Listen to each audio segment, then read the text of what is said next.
সম্প্রতি এক ভাই হযরত মুসা আলাইহিস সালাতু ওয়াস সালাম ফেরাউনের ঘরে গুপ্ত ছিলেন এমন একটি দাবি করার চেষ্টা করেছেন। এ বিষয়ে অনেকেই আমাদেরকে কথা বলার জন্য অনুরোধ করায় বিষয়টি নিয়ে ক্লিয়ার করাটা জরুরি মনে করছি।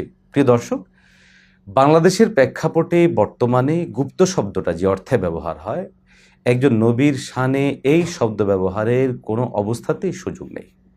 কারণ গুপ্ত শব্দটি বর্তমান বাংলাদেশের প্রেক্ষাপটে ব্যবহার হচ্ছে ওই সমস্ত লোকদের ক্ষেত্রে যারা নিজেদের অবস্থান, আদর্শ ইত্যাদিকে গোপন রেখে বিভিন্ন দলের সাথে যুক্ত হয়ে এজেন্ডা বাস্তবায়নের চেষ্টা করে থাকেন।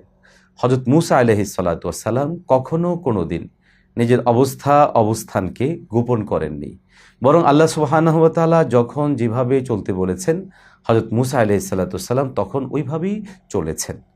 সুতরাং মুসা আলাইহিস সালাতু ওয়াস সালাম আল্লাহর নির্দেশে পরিচালিত হওয়াকে বর্তমান সময়ে নিজস্ব দলীয় কার্যক্রম অথবা কোনো দলের এজেন্ডা বাস্তবায়নের জন্য গুপ্তচর বৃত্তিকে গুপ্ত শব্দে আখ্যায়িত করা কোনো অবস্থাতেই গ্রহণযোগ্য হতে পারে না এবং কোনো অবস্থাতেই সেটা সমর্থনযোগ্য হতে পারে না। বিশেষত বাংলাদেশের প্রেক্ষাপটে গুপ্ত শব্দটা এখন ব্যবহার হচ্ছে যারা গাদ্দারি করছে, যারা নেফাকি করছে, যারা মানুষদেরকে বিভিন্নভাবে অপকৌশল করে প্রতারিত করছে।